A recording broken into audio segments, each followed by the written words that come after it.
Naquela época, todos que trabalhavam em terapia intensiva eram pneumos. Ou que tinham, no começo... Bom, qual foi a segunda terapia intensiva de São Paulo? Foi meio concomitante a do Santa Rita, que é uma terapia pequena, mas era moderníssima. E a do Einstein. Foram mais ou menos concomitantes. Quando o Paulo Branco era um professor cirurgião da USP, muito conhecido. Ele era um cirurgião. O irmão dele era anestesista na Escola Paulista e um dos donos do Santa Rita. Santa Rita é um hospital, não sei se você lembra, era um hospital pequeno, sim, na Rua Cubatão, mas todos os cirurgiões da escola Paulista operavam lá, todos. E o hospital operava no Sírio. O Einstein não tinha, estava formando ainda. Bom, e eles resolveram, então, em função da UTI do Sírio, o irmão do Paulo Branco, que também era o Branco, que era um anestesista, ele viajou pela Europa para visitar a terapia intensiva e construiu a terapia, na época, ideal, até hoje era muito bem montada. Eram 7 leitos com boxes, com porta, inclusive, que fechava de vidro, só até metade para você ver por cima e o paciente não ficar incomodando, vendo todo mundo. Olha. Todos tinham aspiração, já tinha aspiração naquela época. Isso foi em 72, 73. Todos tinham aspiração para que não se contaminasse um lado para o outro. A enfermeira ficava no centro. Então, dali ela via todos os pacientes, não tinha esses monitores centrais, mas ela via. Ela podia ver todos os leitos. Era muito bem montado.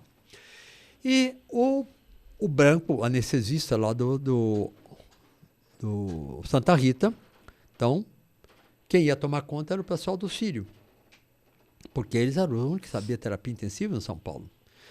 Quando acabou em 73, eles foram convidados a tomar conta.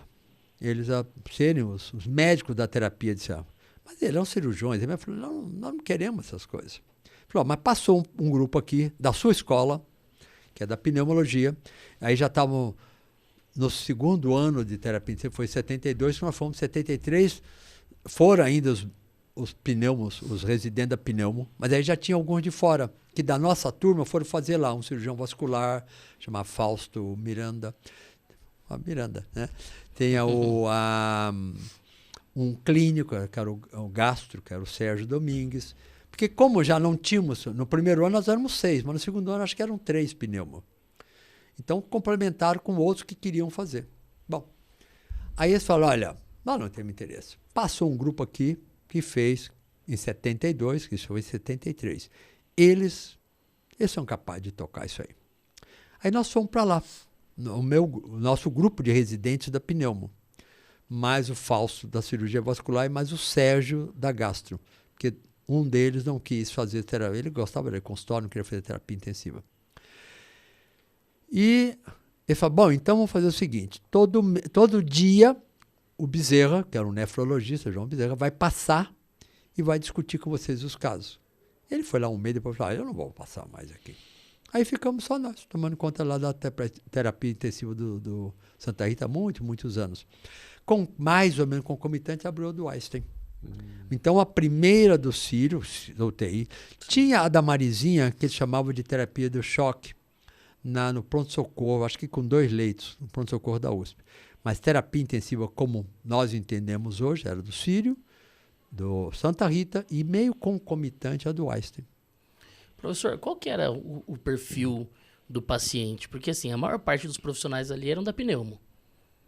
Começou com a pneumo, né? Primeiro os cirurgiões trouxeram e falaram, isso aqui é clínico, gente, assume aí, a pneumo assumiu e começou a multiplicar esse conceito.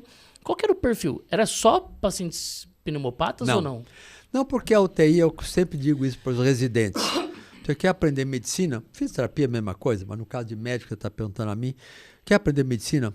Vai para a UTI. É toda coisa de urgência, mas você aprende metabolismo, aprende cardiologia, arritmia, ciência cardíaca, aprende pneumo, aprende alguma coisa de gastro, né? Então, o perfil do paciente era o geral. Como eu falei, lá era um hospital que os médicos, os cirurgiões da escola operavam. Então, nós vimos muito pós-operatório. Alguns, eles acostumaram, porque antes não tinha isso. Mesmo cirurgia de próstata, idoso passava um dia na UTI, porque o médico achava, puxa, eu não tenho mais aquele risco que eu tinha antes de mandar ele para o quarto e ia complicar lá. Sim. Aí ficava conosco lá um dia. Tinha aqueles que complicavam, ficava lá algum dia. Eu lembro quando teve o incêndio da Andraus, lá, teve o Andraus e o Joelma. Foi o Joelma, que foi aquele maior. Teve um rapaz que ficou 2 meses lá, porque ele teve uma queimadura muito extensa. Então, eram pacientes gerais. Muito de pós-operatório, mas ia muita clínica. Aí os clínicos da escola também, como não tinha outra cirurgia, outra UTI, do Sírio, era muito mais ligado ao USP, eles começaram a interná-lo também. Tinha um médico, uma Moacir Pada Vilela, tinha uma clínica enorme, ele internava tudo lá.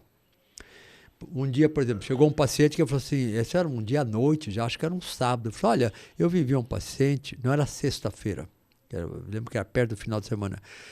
Eu acho que ele está com infarto, porque ele está com não tem muita dor, mas era um infarto diafragmático. E ele acertou, e realmente era infarto diafragmático. Eu quero que vocês façam um eletro aí e vejam o que era infarto diafragmático. Então, nós tínhamos pacientes de todas as especialidades. Sim. E muitas de pós-operatório. Então, a UTI naquela época, ainda hoje, é um excelente centro de aprendizagem, de ensino para, acho que para o profissional da saúde multiprofissional, né? Para o enfermeiro, para o físio e para o médico.